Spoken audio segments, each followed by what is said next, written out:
Así que vamos a hablar... bueno, me dice que está grabando. Bueno, vamos a contarles un poco qué es la cura, cuando hablamos qué es cura en HIV y qué tipo de formas de cura se están intentando alcanzar y se están estudiando. Bueno, para situarnos, sabemos que la epidemia de HIV ya tiene más de 70 millones de personas se han infectado en el mundo desde el inicio de la misma, que actualmente se calcula que hay 38 millones de personas viviendo con el virus en el mundo. La mayor parte, una cosa muy importante, es que la mayor parte de ellas está en lo que es África, sobre todo la parte del sur de África, las de subsahariana, y que sabemos que el 68% de las personas viviendo con VIH están en esa parte del mundo y que es el 15% realmente de la población mundial, y que es una de las zonas más pobres y de menos recursos a nivel mundial también. Por otro lado, si bien los números se han ido reduciendo desde el pico máximo de los contagios en 1997, todavía 1,5 millones de personas se infectan por este virus, eso es lo que se calculó en el año 2020, anualmente se infectan por este virus, y que alrededor de 700.000 personas murieron por causas relacionadas a la infección por VIH en el 2020. Una parte importante de los individuos viviendo con el virus está en tratamiento antirretroviral, pero sin embargo no se han alcanzado las metas que tiene la OMS, que es que el 90% de las personas infectadas estén bajo tratamiento antirretroviral. En nuestro país se estima que más o menos 136.000 personas viven con el virus, de las cuales 67% conocen su serología, y de estos un 70% están en tratamiento. Estos son los últimos datos publicados en diciembre del año pasado. Cuando vamos a cómo es la historia natural de la infección por HIV, sabemos que luego de la infección primaria, en donde vemos que existe un pico elevado de carga viral, se produce un pico elevado de carga viral, se produce un descenso progresivo de lo que son los linfocitos TCD4, que por distintos motivos se va produciendo la pérdida de los mismos, que hay un descenso inicial marcado, después se llega a un periodo más o menos de equilibrio del número de CD4, que se va a mantener en un tiempo que va a depender de muchos factores que vamos a ver, y que no es, pero en términos generales, alrededor de 8 años es el tiempo que se necesita para que lleguen a un punto crítico en donde van a empezar a producirse enfermedades oportunistas, que obviamente son oportunistas porque se hacen uso de la oportunidad de las bajas defensas para manifestarse. Y que después de unos 2 o 3 años desde que empiezan a presentar, se puede producir la muerte en ausencia de tratamiento antirretroviral. Esta es la historia natural de la infección, ¿sí? En el 99% de los individuos. Esta historia natural se revierte con el tratamiento antirretroviral, que logra disminuir la carga viral, aumentar los CD4, con lo cual aumentan los CD4 y no se producen las enfermedades oportunistas. Pero sí sigue habiendo lo que son las enfermedades relacionadas al HIV, porque hay un cierto estado de inmunoactivación que se mantiene a pesar de lograr disminuir la carga viral, de la recuperación parcial o total de los CD4. Esta inmunoactivación genera otros problemas a nivel óseo, cardiovasculares, renales, etc. También sabemos que si bien el tratamiento antirretroviral logra controlar la viremia y logra que aumenten los CD4, si el tratamiento antirretroviral se suspende, va a haber un rebote de la carga viral con una nueva vuelta a lo que es la historia natural, con el descenso de los CD4 y la posibilidad del desarrollo de enfermedades oportunistas. Sin embargo, yo les decía que esto es en el 99% de los individuos en su historia natural. Hay un subgrupo de individuos que sin ningún tratamiento logran espontáneamente controlar la carga viral, mantener buenos niveles de CD4 y no presentar enfermedades oportunistas, que son lo que se llaman elite controles. Y aparte hay otro subgrupo de individuos en quienes, si tempranamente se hace una intervención, o sea, en el momento agudo se utiliza tratamiento antirretroviral y algunas inmunoterapias, pueden, luego de suspender el tratamiento antirretroviral, que no pase esto que mencionábamos acá, sino que logran controlar la infección manteniendo cargas virales no detectables y un buen nivel de CD4. Entonces, con lo que les venía planteando, vemos que el espectro de las distintas, o sea, de la historia natural de la infección por VIH va a ser amplio, vamos a tener extremos en donde tenemos progresores rápidos que no tienen estos 8 años que yo les decía de tiempo de evolución de la infección hasta que aparezcan las enfermedades oportunistas, sino que evolucionan mucho más rápido y tal vez en pocos meses o años empiezan a presentar enfermedades oportunistas, y en el otro extremo, aquellos individuos que logran espontáneamente controlar la infección, que pueden ser aquellos que no progresan o algunos que progresan más lentamente.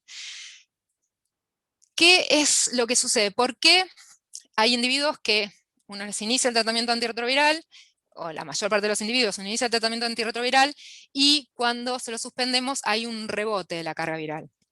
Porque sabemos que el virus se integra al genoma humano y puede mantenerse en lo que se llaman reservorios.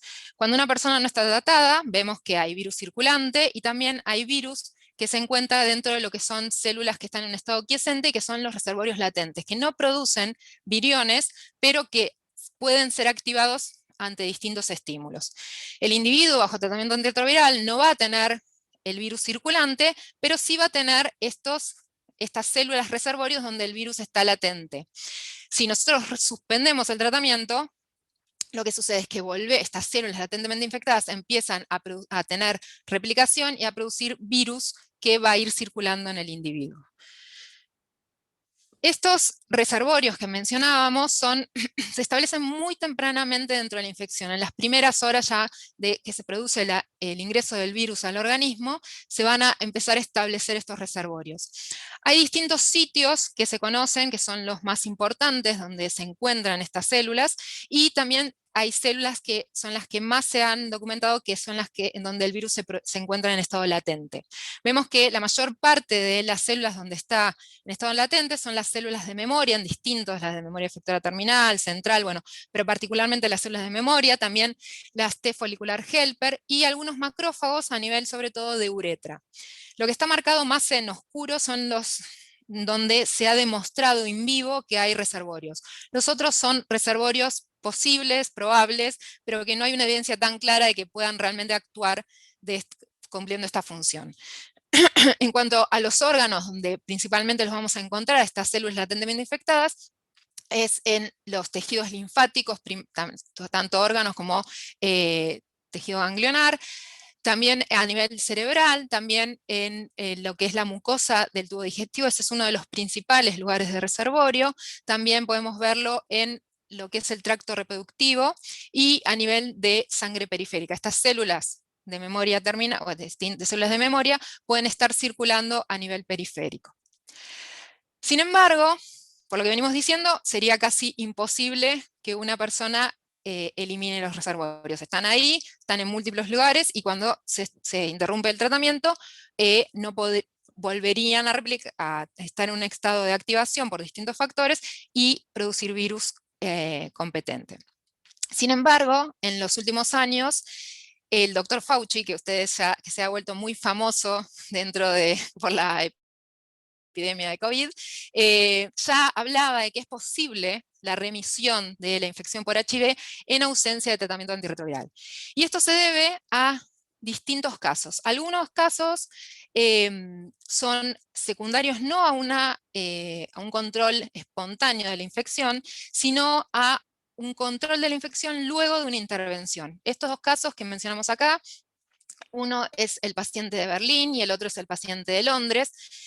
El paciente de Berlín, lamentablemente, que es Timothy Brown, es un hombre, falleció el año pasado porque la intervención que se realizó en este individuo él tenía una enfermedad oncohematológica que no respondía a los tratamientos con quimioterapia, se lo sometió a un trasplante de médula, que fue el donante de esta médula tenía una deleción en uno de los correceptores del HIV, que es el CCR5, que hacía que sus células no lo tuviesen ese receptor. Entonces este individuo, Timothy Brown, fue sometido a un tratamiento antirretroviral efectivo, luego se realizó la ablación previo al trasplante.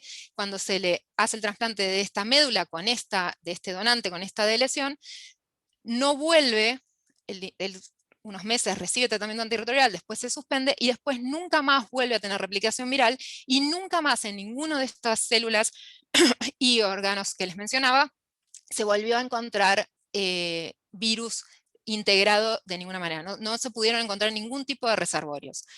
Además, Timothy fue perdiendo los anticuerpos específicos para HIV y con lo cual llegó a la seroreversión. Sin embargo, el año pasado tuvo una recaída de su infección oncohematológica y falleció por esa causa.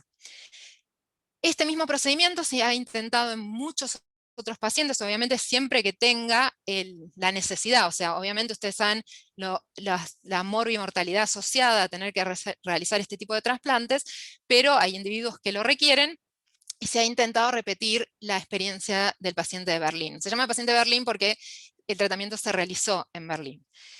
Y hace unos años se constató un nuevo caso, que inicialmente fue probable, pero ya con el pasaje de los años se asume que puede estar siendo el mismo caso que el paciente de Berlín, que es el paciente de Londres, que se llama Adam Castillejos, que también, después de 3 años de haber realizado el trasplante, no se encuentra ningún tipo de demostración de que el virus siga en su organismo.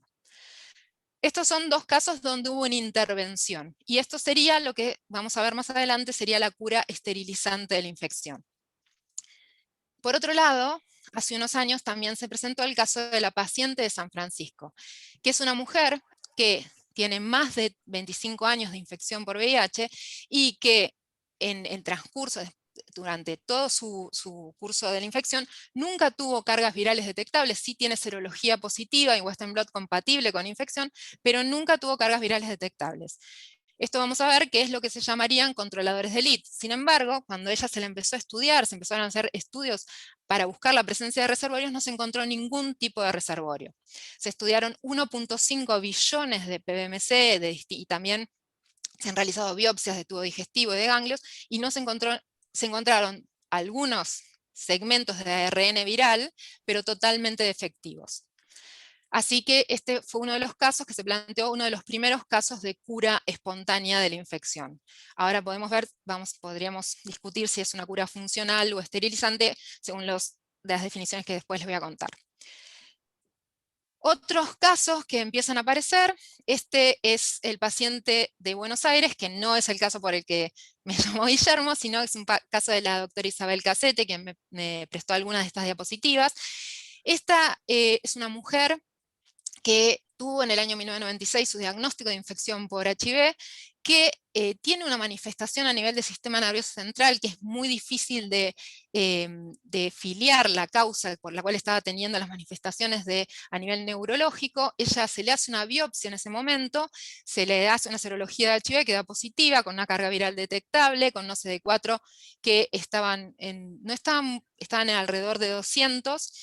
Empieza tratamiento antirretroviral, y lo mantiene durante varios años con mala adherencia, y finalmente ella decide suspender el tratamiento en el año 2007, por intolerancia, por efectos adversos del mismo, y desde ese momento no vuelve.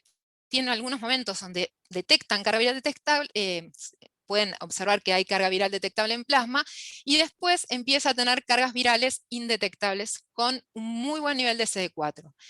En ese transcurso, la paciente va perdiendo, lo mismo que pasó con el paciente de Berlín, va perdiendo las bandas del Western blot y va negativizando finalmente su serología. Este caso se estudió con gente del NIH y lo que se vio es que en la biopsia pudieron recuperar la biopsia inicial del año 96 del sistema nervioso central y ven que ahí hay algunos fragmentos de ARN viral.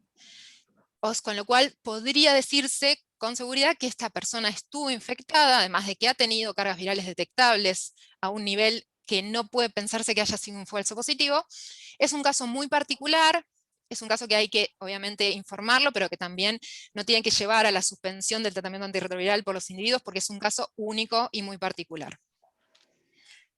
Entonces, con los que le vengo mencionando, están los casos donde hubo un tratamiento, una intervención que llevó a la posibilidad de la cura funcional o esterilizante, pero vemos también que hay un subgrupo de individuos como la paciente de San Francisco, que logran espontáneamente controlar la infección.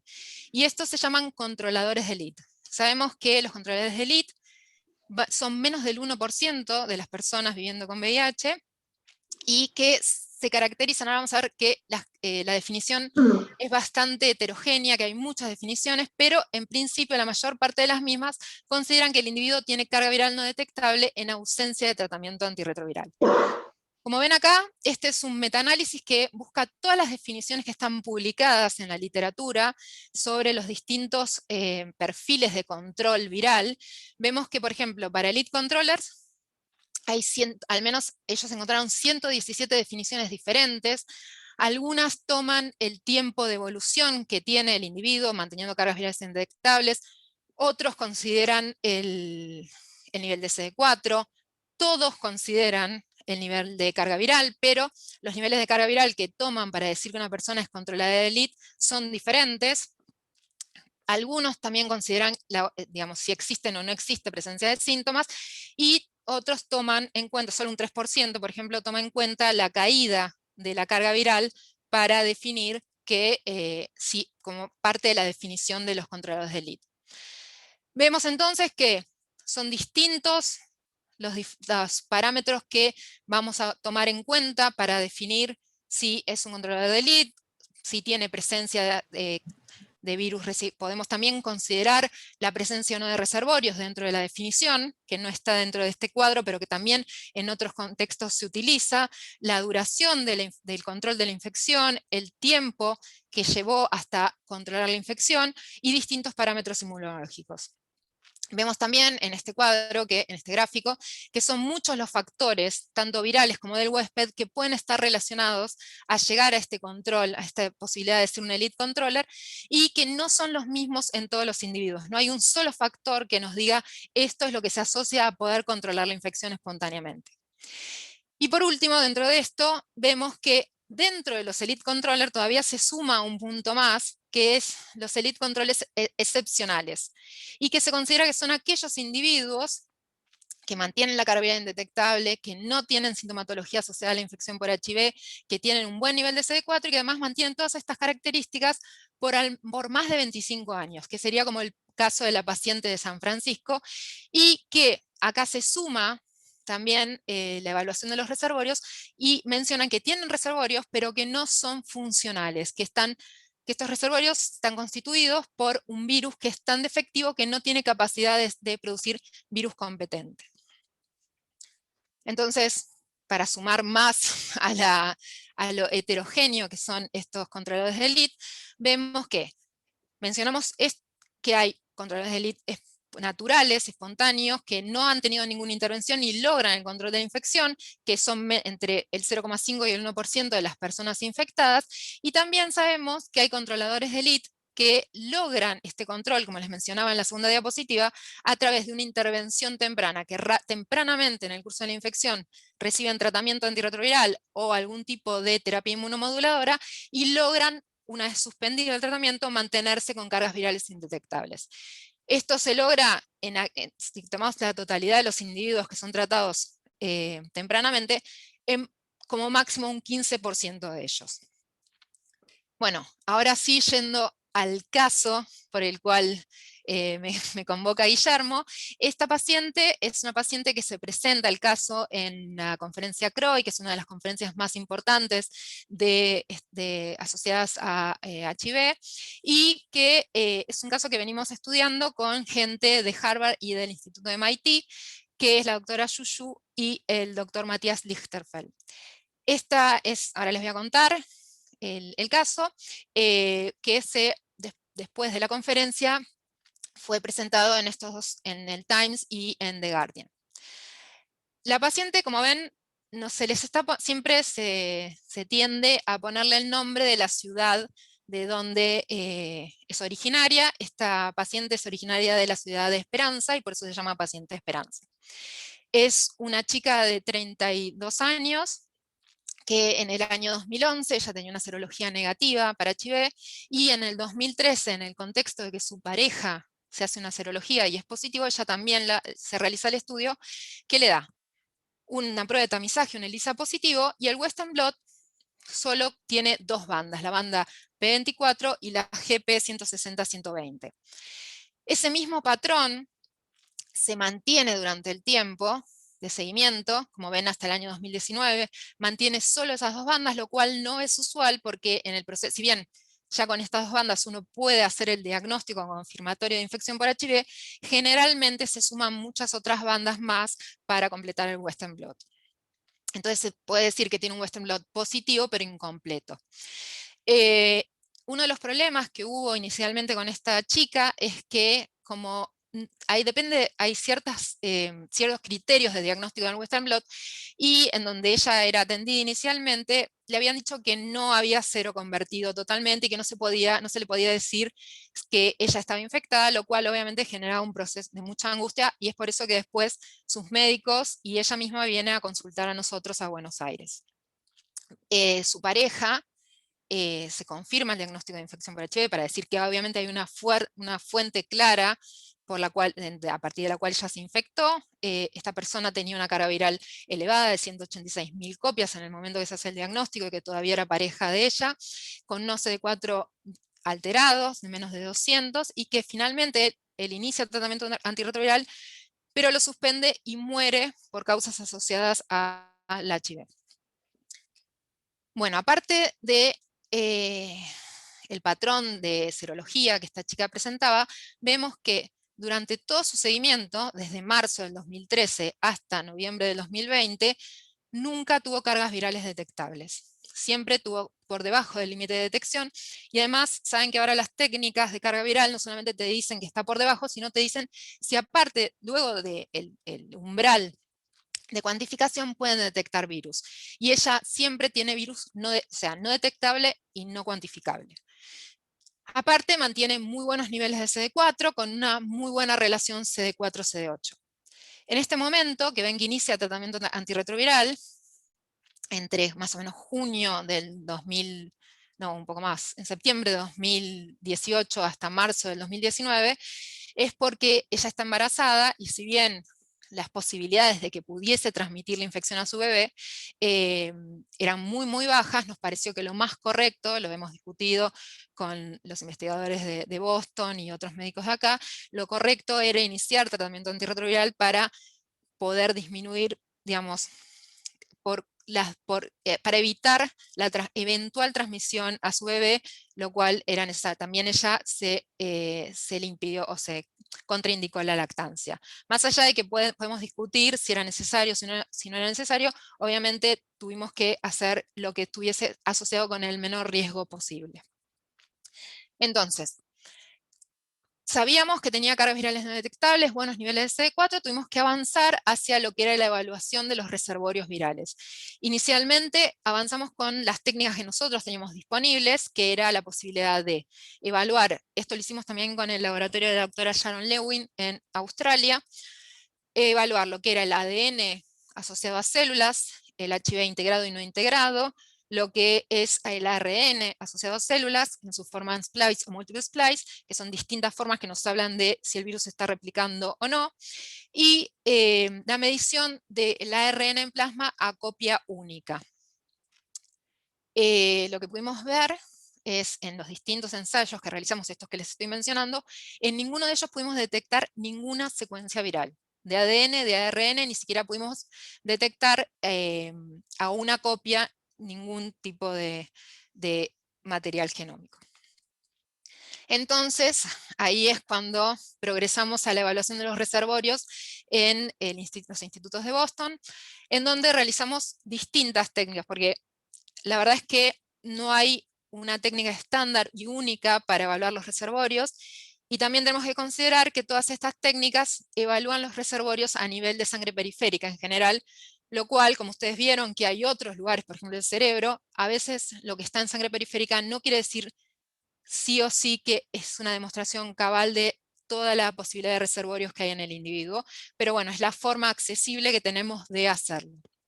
Entonces, se progresó en el análisis de lo que son la técnica de IPDA, FlickSeq y MixSeq, que lo que hacen es evaluar si las secuencias de HIV que hay en el individuo son secuencias que están, tienen deleciones o mutaciones extremas, o si son secuencias íntegras, y lo evalúan a nivel de copia individual. Y por otro lado, el MixSeq lo que nos permite es determinar en qué parte del cromosoma están estas secuencias integradas, porque eso nos va a poder saber si está en una región donde es posible que ese virus, ese material genómico sea traducido o no.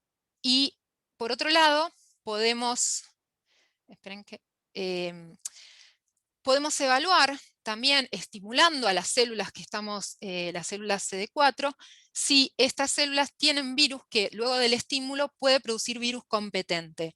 Estos ensayos se llaman TILDA o CUOA, que nos permiten eso, determinar no solamente, como vimos en los anteriores, si las secuencias, porque en los anteriores podemos ver si las secuencias son completas o no, el virus está intacto o no, o dónde está ubicado, pero este nos permite saber si aquel virus que está integrado puede producir virus competente.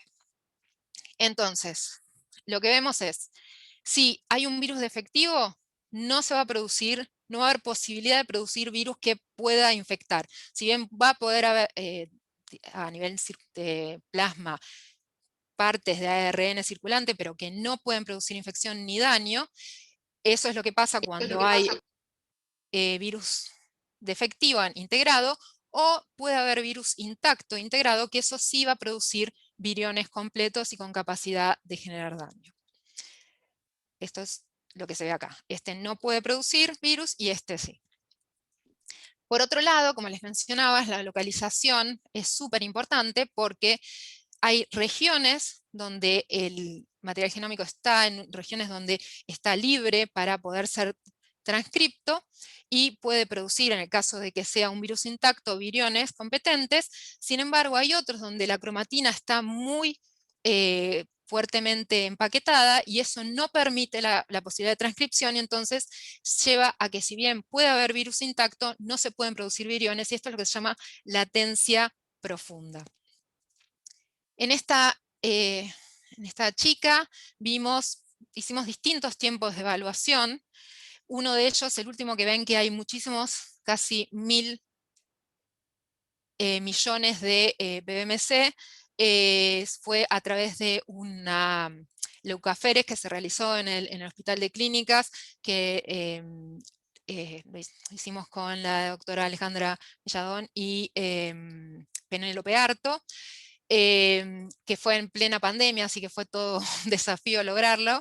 Primero, bueno, fuimos, a medida que íbamos obteniendo PBMC de distintas extracciones de sangre, las íbamos enviando para estudio, y lo que pudimos ver es que de 1.690.000 millones de PBMC, o sea, 1.69 billones, encontraron solo 7 secuencias de ARN viral, y todas estas secuencias estaban hipermutadas o eran extremadamente defectivas, o sea que eran incapaces de producir virus con capacidad replicativa. Además, se estudió, como ella dio a luz en marzo del 2020, se extrajo de la placenta se extrajeron los PBMC, que en un 45% eran compatibles con linfocitos, y no se vio ningún tipo de secuencia viral en los mismos. Entonces, este es el caso. Por lo que vemos, las secuencias son muy pocas de los millones de células estudiadas, solo son 7 y todas son defectivas, o sea que no hay posibilidad, y además en los ensayos que yo les expliqué de CUOA no se encontró no hubo producción viral, o sea que ninguna de estas células tuvo la capacidad de producir viriones. Entonces, ahí avanzamos a lo que son las distintas definiciones de cura en la infección por HIV. Sabemos que entonces podríamos definir lo que es la cura esterilizante, que es lo que pasó en el paciente de Berlín y que creemos que también está pasando en el paciente de Londres y eventualmente en la paciente de Buenos Aires, en donde se eliminaron todas las células infectadas por HIV y también se eliminan todos los provirus que son replicativamente competentes. Ahora, podemos también estar frente a lo que se llama cura funcional o remisión de largo plazo, en donde se produce exactamente una remisión de largo plazo, control persistente de la infección por VIH en ausencia de tratamiento antirretroviral. Entonces, ¿cuáles son las estrategias que tenemos para lograr esta cura? Vemos cuáles podrían ser las estrategias en aquellos individuos que no logran el control espontáneo, que es el 99% de los individuos. Vemos que podríamos utilizar lo que es la estrategia de erradicación, que fue lo que se realizó en el paciente de Berlín, el paciente de Londres, que a través de un trasplante, o tipos de estrategias híbridas en donde se intenta reducir los reservorios y después o estimularlos y lograr que sean atacados por el sistema inmune, o también se puede lograr un tipo de cura funcional con eso que yo les mencionaba inicialmente, con intervenciones muy tempranas durante la infección, que permitan luego la suspensión del tratamiento antirretroviral, y si bien permanecen reservorios dentro del individuo, los mismos no son funcionales y se logra mantener la viremia controlada en ausencia de tratamiento antirretroviral. Entonces, podemos resumir que tenemos la posibilidad de realizar un trasplante de células hematopoyéticas en aquellos individuos que tienen una indicación de recibir el mismo por su enfermedad de base. También se plantean la posibilidad de realizar distintas ediciones genéticas para evitar o, digamos, directamente sacar las secuencias de provirus o evitar que sean transcriptos. También se plantea lo que son las estrategias de shock and kill, en donde se revierte la latencia a través de distintos agentes que logran eso, logran que el virus sea transcripto y que después sea eliminado, kill, por el sistema inmune. Y finalmente hay otras estrategias que lo que plantean es lograr lo que hablábamos de donde está el virus en zonas donde no puede ser transcripto, en donde se bloquea y queda encerrado dentro de la célula y a pesar de ser un provirus intacto, no logra replicar. Aún en presencia de algún estímulo que haga que la célula se active, el virus no lograría producir viriones competentes. Entonces, vemos que hay un sinfín de distintos agentes reversores de la latencia que se han probado. Estos agentes reversores de la latencia no pueden, hasta ahora se ha visto que como única intervención no son suficientes y se tienen siempre que acoplar, o se tendrían siempre que acoplar a distintas terapias que refuercen la respuesta inmune, ya sea con anticuerpos neutralizantes o algún otro tipo de intervención que mejore la respuesta celular T. Entonces se tendería a intentar estrategias en donde se revierta la latencia y se produzca una eliminación eficiente por el sistema inmune. Hasta ahora todos los intentos no han tenido éxito.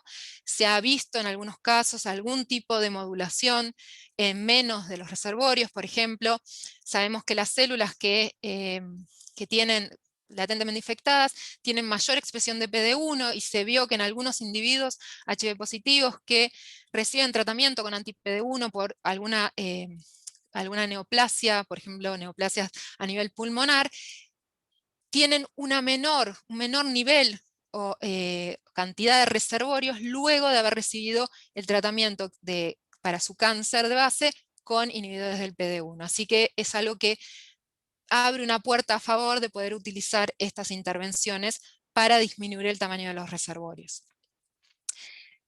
En la misma línea de lo que sucede en lo que uno quiere hacer a nivel externo con lo que es el shock and kill, lo que se cree o se postula es que tal vez los controladores de élite hacen esta misma estrategia a nivel autólogo. Entonces, luego de la infección temprana, por algún motivo se produce una estimulación de las células en donde quedó el virus en forma latente, se produce la replicación, con lo cual quedan expuestas estas células al sistema inmune, y se produce la muerte por distintos efectores inmunes de estas células que han sido reactivadas. Y de los sucesivos procesos de shock autólogo y kill autólogo, se va reduciendo el reservorio y quedan solamente aquellas células que están infectadas por virus que no es replicativo, entonces que si bien está integrado, después no produce ningún tipo de exposición al sistema inmune y no es eliminado.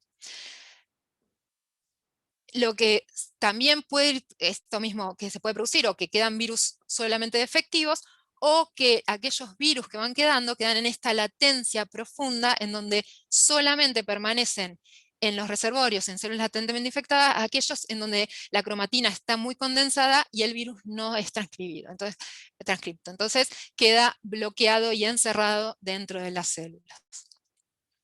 Entonces, para resumir, sabemos que los antirretrovirales tienen un impacto extraordinario en disminuir la morimortalidad, que desde el año 96, desde que se empezó la terapia antirretroviral de alta eficacia, la morimortalidad de las personas viviendo con HIV ha disminuido en forma dramática, pero también sabemos que es un tratamiento de por vida, que tiene efectos adversos cada vez menos, pero los tiene, que obviamente tiene sus problemas en la adherencia, requiere una adherencia diaria, aunque se están progresando hacia tratamientos de largo, digamos, de acción prolongada, en donde se pueda dar una vez por mes o cada más tiempo, pero también sabemos, como les mencionaba, que hay una inmunoactivación persistente que se asocia a otras manifestaciones asociadas a la infección por HIV a nivel óseo, renal, cardiovascular, entre otros.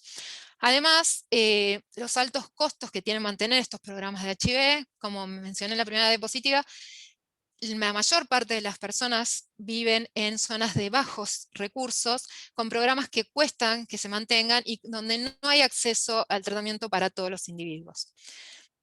Hasta ahora no existe ningún tratamiento que se haya mostrado eficaz en eliminar la infección, en lograr la cura, excepto estos dos casos que, como les digo, no puede ser un tratamiento, estos dos casos de trasplante, que no puede ser un tratamiento para todos porque se asocia mucho más morbimortalidad que la propia infección en bajo tratamiento. O sea, que no tiene una lógica de ser puesto a gran escala y que además hay muchísimos otros individuos que también tuvieron el mismo tratamiento porque lo necesitaban por su enfermedad de base y no han logrado curar la infección. Entonces, obviamente, abre la puerta a que es posible, pero no es extrapolable a gran escala.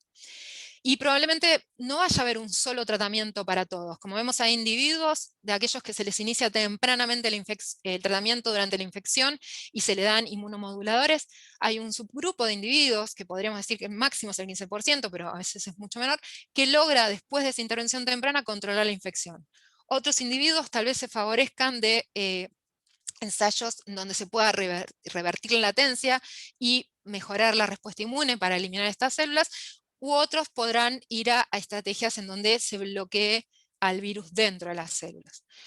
Pero obviamente estos casos de tratamientos con cura funcional o esterilizante, más los casos propios de individuos que logran controlar en forma, digamos, sin intervención, de forma espontánea, la infección, también son los que nos dan la clave de que es posible pensar en que se pueda alcanzar la cura. Bueno, muchas gracias a todos y voy a dejar de compartir. Bueno, muchas gracias, doctora, por esta súper interesante presentación. Muchas gracias por compartir parte de su tiempo con nosotros. Vamos a ir a la sección de preguntas. Ahora voy a leerlas, vayan dejando quienes quieran hacer preguntas en el chat, las voy leyendo en orden. La primera pregunta es para el doctor Guillermo Bartolomé. Muy bueno, Nati, la verdad que un gusto que hayas venido y poderte haber, digamos, yo desconocía que vos, si no fuera porque la pandemia me hace leer diarios de todos lados, no hubiera encontrado nunca, o sea, hemos charlado millones de veces de tu trabajo, pero jamás pensé en esto de los controles. Yo tengo infinidad de preguntas, voy a tratar de condensarlas en 2 o 3 porque esto es para tomarse un café y charlar toda la vida, estimo. Sí. Es claro, o a mí me queda claro, que los elite controllers son gente que se infectó verdaderamente y que luego la controlan. Y que cuando vos vas, pero digamos, el momento de diagnóstico es desconocido respecto al momento de infección. Entonces, digamos, lo que postulás vos del hit, del shock and kill, es una novedad. ¿Por qué estudiarlos? Porque quizás en ellos se encuentre un secreto de cómo tratar la cura. Y yo me pregunto, entonces, la cinética de diagnóstico y en el momento en que todo esto esté ocurriendo es crítico. Y por lo que vos decís, toda esta gente es imposible saber el día que se infectó respecto de cuando vos lo descifrás. Porque la mayoría de las veces vos sabés que está infectado por la serología, estimo, pero cuando haces carga viral decís, es un elite controller porque la serología es positiva, pero nunca de que yo lo agarré, y esta es la clave, de que yo lo agarré, la carga viral picó como para que sea detectable y todo lo que vos contaste. Entonces, 2 preguntas. No sé cuán comparable es esto en el modelo de SIV de los monos. en donde vos sí podés controlar cuándo. ¿Hay monos elite controllers? Es la primera pregunta que yo hago, ¿no? Respecto de, ahí sí puedo saber cuándo infecto y si el mono se infectó, luego controlo carga viral. Primera pregunta. Segunda, ¿los elite controllers tienen algún tipo de HLA particular? O sea, ¿hay alguna conexión con su genética y ser un elite control? Y la tercera pregunta, que es una curiosidad, evidentemente esta mujer, la paciente Esperanza, es muy paradigmático, que yo pensé que llamaba Esperanza porque había tenido, o sea, cuando yo leí todo esto, y en el Daily Mirror decía The Esperanza Patient, yo pensé que era por la esperanza que había tenido, qué sé yo, pero después descubrí que era por el pueblo de Chaco. La pregunta es, esta mujer quedó embarazada estando infectada. O sea, ¿es recomendable que un elite controller se descuide, digamos, tiene una vida normal, independientemente de pobre mujer que ustedes la llamen y le hagan esa plasmaféresis para pasarle trillones de células para poder infectarla? ¿Cómo es la vida de estas personas? ¿Se entienden las tres preguntas? Sí, sí. Bueno, empiezo por la última. Sí, la paciente Esperanza es efectivamente pues, de esta ciudad, que hablándolo con Matías Lichterfeld, que es alemán, él me dice, y mirá, y se llama Esperanza. Él, la verdad, él fue el primero que es como una señal de hope en esa charla que teníamos. Esta chica es todo un tema, para ella ha sido muy angustiante todo este camino y realmente ella quiere saber, para ella es una respuesta necesaria que nos pide siempre, saber si se curó o no se curó. O sea, no es algo menor. Obviamente es una respuesta muy difícil de dar. Y también lo que a ella le pasa, obviamente no haber podido amamantar a su bebé fue un tema enorme, haber tenido que recibir antirretrovirales también fue un tema enorme, que hubo que hablar mucho. Por suerte tenemos un buen vínculo y se pueden discutir las cosas. Ahora, los primeros intentos de quedar embarazada a su pareja, que es HIV negativo, su pareja actual, la pareja previa falleció, lo hicimos dándole lo que se llama profilaxis preexposición al marido, en los cuales él tomaba antirretrovirales para eventualmente no tener si el virus entrase en contacto con él, que no se produzca la infección. No lo toleró muy bien y no lo quiso tomar, y finalmente tuvieron su embarazo en forma natural, sin ningún tipo de profilaxis. Y la realidad es que a nivel de las personas que toman tratamiento antirretroviral, cuando están indetectables, ya se consideran que no transmiten. Está por eso igual y indetectable, intransmisible. Si es lo mismo homologarlo a lo que se logra con tratamiento antirretroviral, a lo que se produce con el control espontáneo de la infección, no es fácil decirlo. Parece que en este caso que sí, ¿sí? Por otro lado, por eso, si vos me preguntas si están libres de poder hacer su vida sin tener cuidados, no lo podría decir para todos los elite controllers, porque no todos los elite controllers son como ella, elite controllers excepcionales, que estamos hablando de una situación muy particular. Hay otros elite controllers que tienen algún grado de replicación viral por debajo de la detectabilidad. Hay otros elite controllers que pierden en un momento su condición de elite controller. Es como muy, muy amplio. Y tampoco lo que pasa a nivel plasmático es sí o sí digamos, un reflejo de lo que pasa en tejidos genitales. Entonces, puede haber carga viral en tejido genital. Si bien está bastante relacionada, no quiere decir que sea exactamente igual. Entonces, la respuesta que corrieron un riesgo asumido por ellos y les fue bien, y el marido hasta hoy es HIV negativo, Es la HIV pareja. negativo. Sí, La sí. pareja, sí. La pareja es HIV negativa y sigue estando HIV. Obviamente, esta es una paciente muy, muy, como vuelvo a decir, muy, muy particular. O sea, Sí, sí, nunca sí. hemos detectado. Después hay que evaluarlo en cada grupo o en cada pareja. Lo que sí es real que, como les decía, si son indetectables por más de 6 meses con buena adherencia, se puede plantear que no es necesario mantener los métodos de barrera en una pareja estable, obviamente con todas las condiciones dadas, ¿sí? Sí. Después, si hay HLA que están asociados a control, sí. Hay algunos, el B27 se asocia en algunos casos, pero la realidad es que no hay ella por ejemplo no lo tiene. Bien. No hay un patrón que Ok. esté siempre, porque por eso les mostraba en ese gráfico que son todos distintas burbujas, porque en algunos puedes encontrar esto, en otros puedes encontrar virus defectivo, en algunos encontrás que el virus que tiene no tiene ningún defecto. Ok. Algunos tienen una muy buena respuesta celular específica. Ella, por ejemplo, tiene una respuesta muy baja y solamente contra P24. Es contra lo único que responde. Y en un Ok. nivel bajo. Hay otros que tienen una respuesta celular extraordinaria. Entonces, por eso, no es fácil, no, si hubiese un solo parámetro sería como mucho más sencillo Obvio. y habría que apuntar a ese. En cuanto a la infección en los primates no humanos, hay como distintas, hay primates que ya se han adaptado al virus de la inmunodeficiencia simiana y es como, no son elite, pero no son no progresores, porque tienen carga viral, pero no les Ok. produce daño, conviven con el virus. Hay otros que son progresores muy rápidos y otros, depende también del tipo de primate, ¿no? Y otros que logran controlar. Lo que se plantea es que tal vez en la infección en el momento de la infección inicial, ahí sí montan una respuesta extraordinariamente fuerte y logran esto de bajar y minimizar las células en donde queda el virus latente.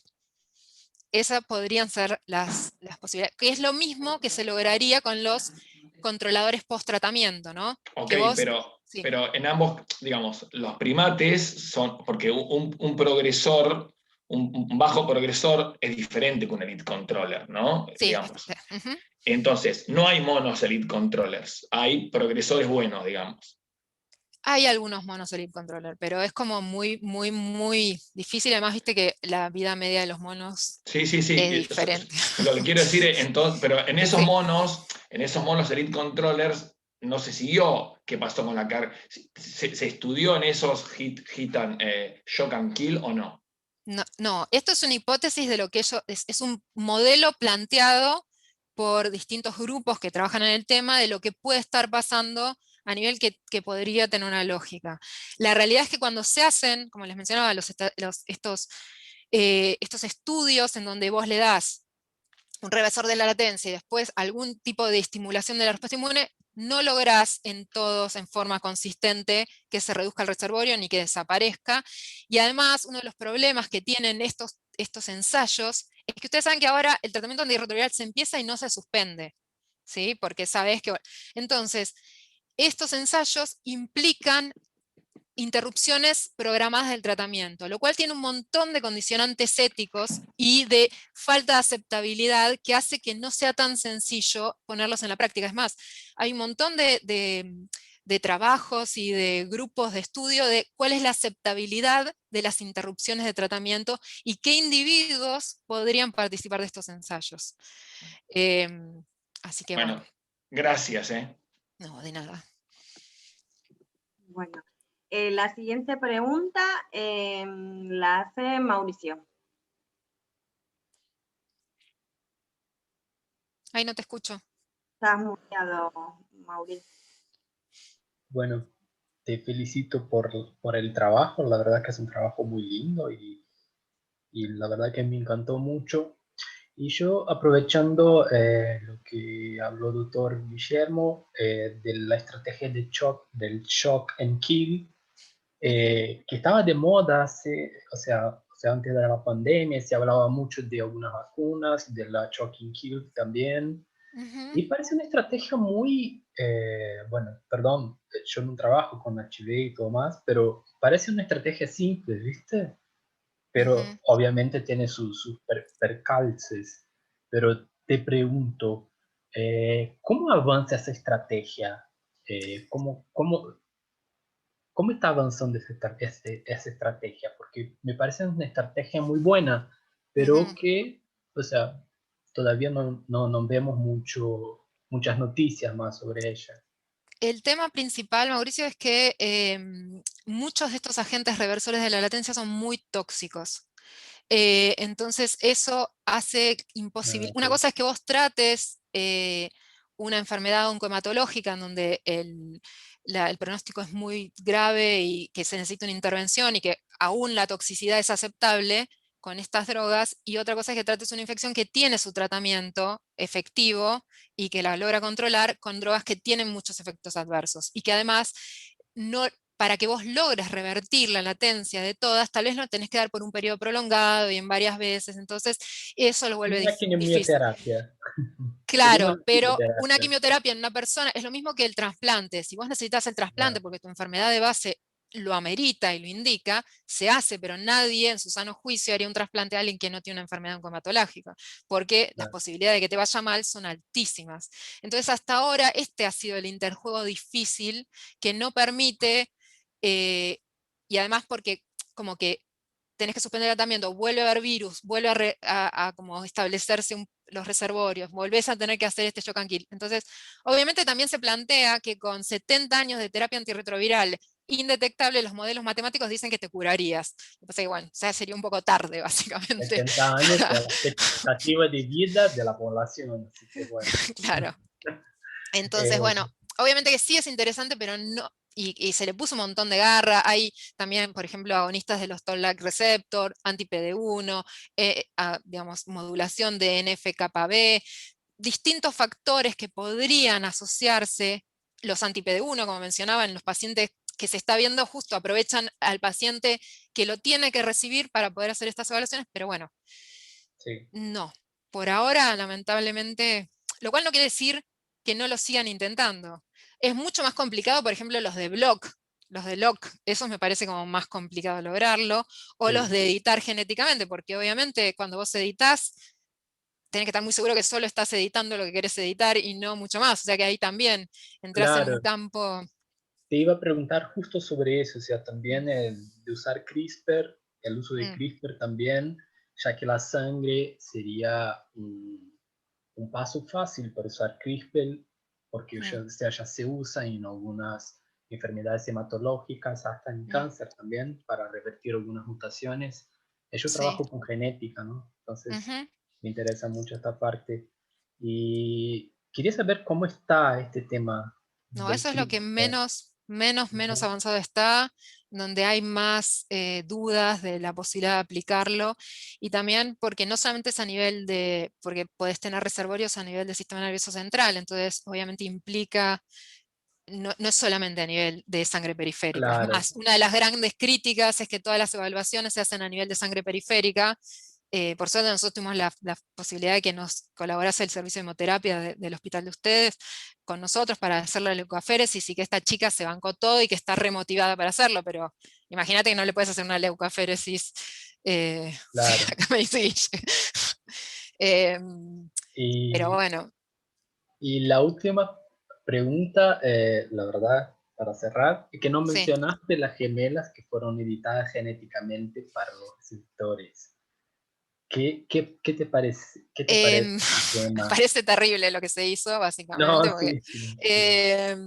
punto Pero ¿qué número te uno. parece la Después de eso, estrategia porque hay, para CRISPR? sí, ¿Me el entendés? tema es que hay personas que espontáneamente, hay grupos de, por ejemplo, trabajadoras sexuales en África que no se contagian. Se vio que ahí se empezó a estudiar esto del delta 32, pero tenerlo, como el virus puede utilizar otra vía de correceptor, no Ah, es ok. algo que está el CXR4, que también puede ser una vía que utilice. Es más, esta chica, yo no lo dije, pero se probó que sus células tienen la posibilidad de ser infectadas por virus, o sea, no es que sus células no se pueden infectar. Ok.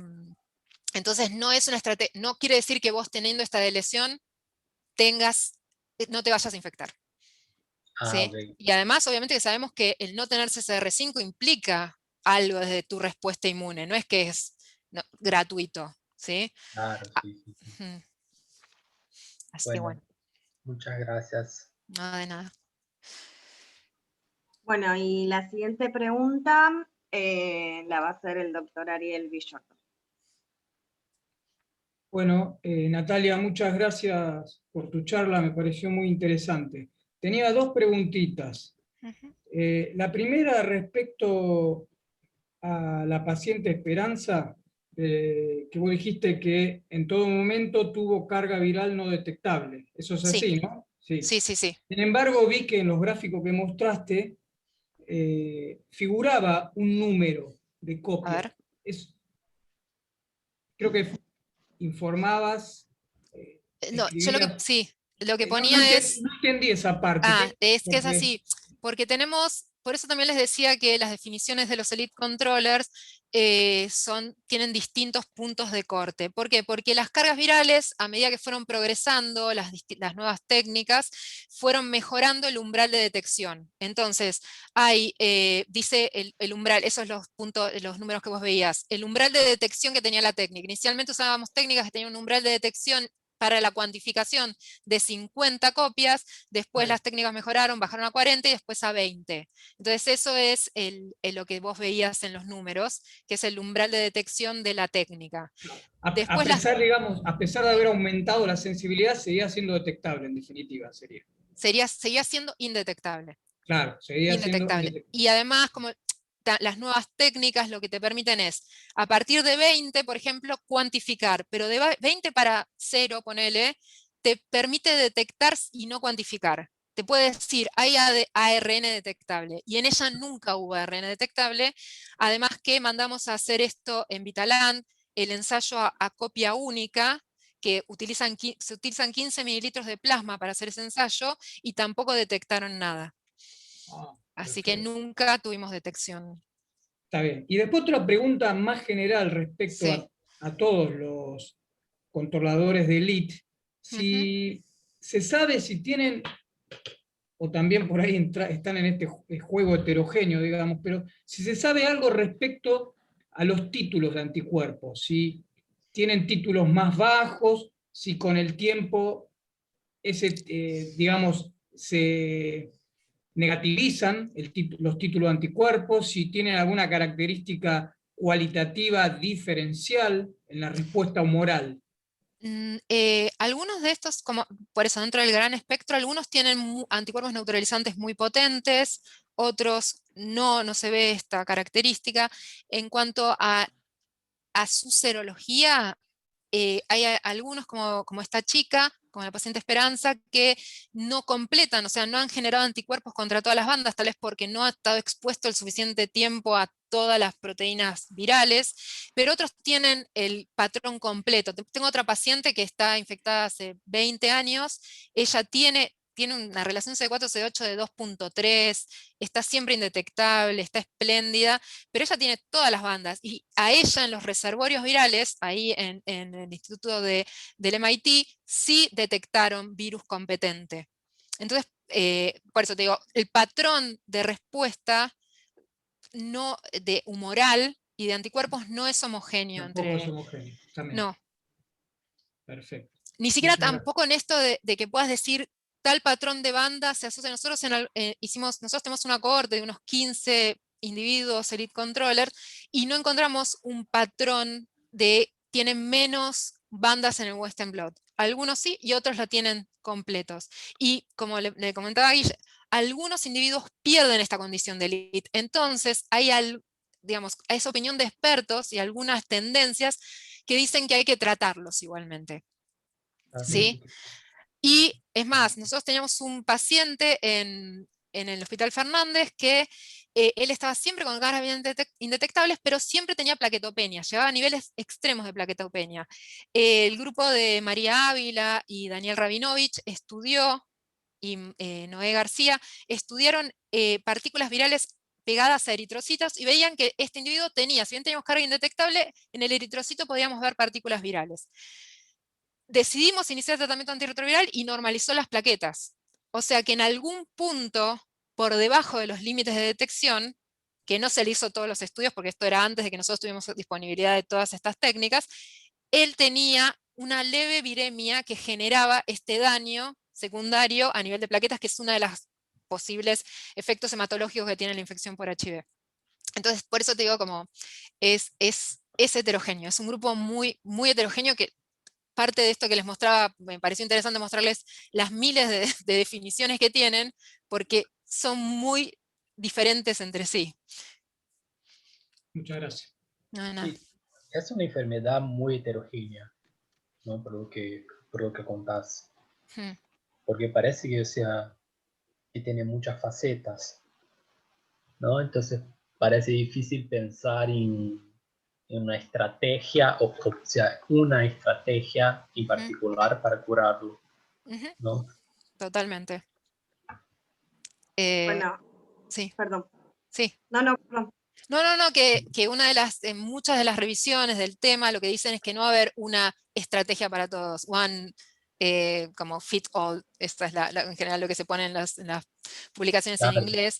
Es probable que vayas a tener que ir haciendo lo que plantea la medicina de precisión o la medicina personalizada, que es evaluar cuál es la estrategia, como para ciertos tipos de cáncer tenés que usar algún tipo de inmunomodulador o bloqueante y para otros no te sirve, lo mismo se supone que puede llegar a ser necesario para poder acceder a la cura o lograr la cura en los distintos individuos. Claro, tendría que ser más situacional, o sea, el approach, ¿no?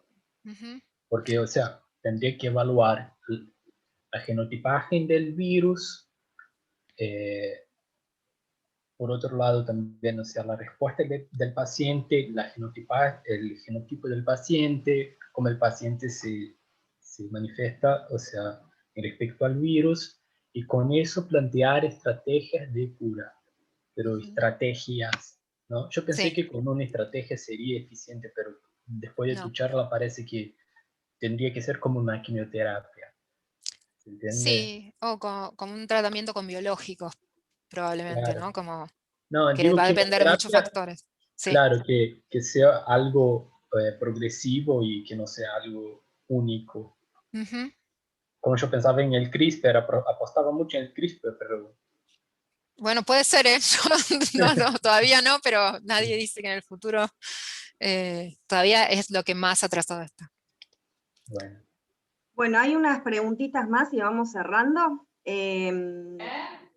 Ana María dejó una pregunta en el chat y bueno, Sí. y por último el doctor Jean Bartolomé, perdón, también quiere hacer una última pregunta y ya cerramos. Dale. Bueno, acá volviendo un poco a las bases, Sí. ¿cómo va? ¿Cómo está? Bien. Bueno, a ver, me queda una duda con respecto a Esperanza, porque si nunca detectaron carga viral, ¿qué les hacía pensar a ustedes hasta que tuvieron después finalmente el resultado ese con las 7 secuencias que consiguieron? ¿Qué les hacía pensar que ella estaba infectada o había estado infectada y no solamente como las prostitutas estas que comentabas, que ya son conocidas hace muchos años, tenía una respuesta viral, una respuesta inmunológica por la exposición, pero nunca había llegado a infectarse? Porque, a ver, el diagnóstico de infección por HIV es serológico. Entonces, serológicamente, ella tenía diagnóstico de infección. En muchas de estas trabajadoras sexuales no se ve o sea, que tenga el diagnóstico serológico. Entonces, eso era, si uno es estricto, ella tenía una exposición clara de riesgo y tenía una serología compatible. Eso te hace que sea una persona con diagnóstico de infección por HIV. Obviamente, hubo algunos momentos que ha tenido, pero igual tampoco está dentro del rango de la normalidad, un poco menos de CD4 que de CD8 y después se estabiliza. La realidad era que no podíamos decirles que no estuviese infectada. Todo, que probablemente, siempre nuestro mensaje fue, sos una controladora de elite, pero tenés la exposición y tenés la serología positiva. Si vos tuviste una infección abortiva, pero que se produjo la infección y por lo que es la definición, estaba ahí. Obviamente que es un tema súper complicado y es el día de hoy que sigo, cada vez que hablamos, ella me dice, pero quiero que me digas si estoy infectada o no. Y yo le digo, bueno, por esto sí, el virus replicó en tu cuerpo. Ahora, si estás en esto, lo que se llama la cura esterilizante, que ella más apuntaría hacia la cura esterilizante, ¿no? Porque no tiene provirus competentes de lo replicativo, o cura funcional, ya es otro tema. Ese es el problema. Y ahora vieron que se hace del ELISA y se pasa a carga viral. Ya no se hace el Western blot porque es engorroso, porque es caro, por un montón de cuestiones. Entonces, obviamente que eso trae el problema, dos problemas. Uno, que los elite controllers, después tenés que progresar sí o sí al Western blot porque es la única forma que puedes determinar si está o no, si hay una infección o no. Y también te hace perder muchos de los que son los que están haciendo la seroconversión. Entonces eso te impide poder tener estrategias tempranas, tal vez en algún subgrupo igual también se está como avanzando a hacer el diagnóstico con varios test serológicos al mismo tiempo y empezar tratamiento en el mismo día en algunas partes del mundo. Entonces, bueno, pero lo que nos llevó a decirle que estaba infectada era esto, digamos, el criterio de definición de infección, que es la serología. Ok. Y después, respecto a los reservorios, sí. Al principio dijiste que donde más se ha encontrado, que es seguro que está, es en uretra. ¿Esto vos crees que es por la vía de transmisión? Pero ya a esta altura creo que no existe otra vía de transmisión. No sé si sigue habiendo casos, o son muy pocos los que no sean de transmisión sexual. En usuarios de drogas inyectables hay un montón, toda la epidemia de lo que es de Rusia es a expensas del uso de drogas inyectables, es un gran problema. No, igual no es que dentro de los macrófagos son sobre todo en uretra. No es que sea el principal lugar de reserva, tal vez me expresé mal, pero cuando te focalizas en los macrófagos como reservorios de la infección, sobre todo se han localizado a nivel de uretra, y lo crean o no, muchos de los estudios están hechos en las personas que hacen cambio de sexo, en donde el pene es enviado a estudio, y entonces de ahí pueden sacar los macrófagos. Julia Ruiz, que era becaria del INVIRS, está haciendo eso en Francia. Entonces es donde más se ha podido obtener, porque si no, no es tan fácil tener macrófagos de tejido. Ahí la vía de transmisión probablemente haya sido sexual, sí, pero no, habría que ver en otras vías de transmisión, en lo que son usuarios de drogas inyectables, o transmisión perinatal, que lamentablemente sigue habiendo. Eso no lo puedo buscar, pero la verdad es que no sé si está en la misma proporción. También imagino que es más difícil estudiarlo porque tener estos miembros de estudio no son tan fáciles de adquirir, pero bueno. Está bien. Bueno, muchas gracias. No, de nada. Bueno, y cerramos con la pregunta del doctor Jean Bartolomé. Sí, bien breve, y no me mandé ningún WhatsApp con Ana. Quería decir, si podés digamos, es claro que un elite control se infectó y que las prostitutas africanas nunca se infectaron, o que hay pacientes que nunca se infectan. Que eso es otro grupo fascinante, y, digamos, y las prostitutas son un buen ejemplo porque, por supuesto que si son prostitutas, trabajadoras sexuales, africanas, probablemente estén recontraexpuestas a individuos infectados y no se infectan. ¿Algún comentario? ¿Qué se sabe? O sea, el ir control es fascinante. Me imagino que gente que no se infecta expuesta, aún más fascinante. ¿Alguna idea de por qué? Hay algunos, como mencionamos con las deleciones del Delta 32, del CCR5, que es lo que más se asocia. Igual, a pesar de eso, la exposición continua lleva a que finalmente se infecten. Lo que es llamativo es que requieren muchas más exposiciones que otros individuos. También se ve que ciertos patrones, por ejemplo, que las personas estén circuncidadas es un factor que disminuye la posibilidad, es la cantidad de virus que queda ahí en el sector expuesto a que pueda pasar por membranas, que no haya lesión. Bueno, hay un montón de factores concomitantes que favorecen la infección, por ejemplo, la presencia de úlceras, otras enfermedades de infección de transmisión sexual, y que su ausencia disminuye la posibilidad de contagio. Pero, por ejemplo, también tenemos un grupo de personas expuestas no infectadas que tienen algún grado de respuesta. No es que tienen células que no tienen ningún grado de respuesta a los péptidos de HIV. Entonces, y un montón de condiciones a nivel de pH, de lisosimas, de RNasas. Lo mismo sucede ahora nosotros que tenemos el biobanco con la colección COVID. Tenemos personas expuestas no infectadas, pero no es que estuvieron expuestas porque estuvieron 15 minutos. La pareja de una médica, por ejemplo, que infectó a todos sus compañeros con quien tomaba mate con su marido, no se infectó. O sea, esos casos que obviamente tienen que ver mucho con receptores virales y con otros factores de inmunidad innata a nivel de mucosas que permiten bloquear la infección o impedir la infección. Pero un patrón único, No. Yo no. Preguntaba no, eso, sí. Lo que me estás diciendo, y la infección del SARS-CoV-2 lo está probando.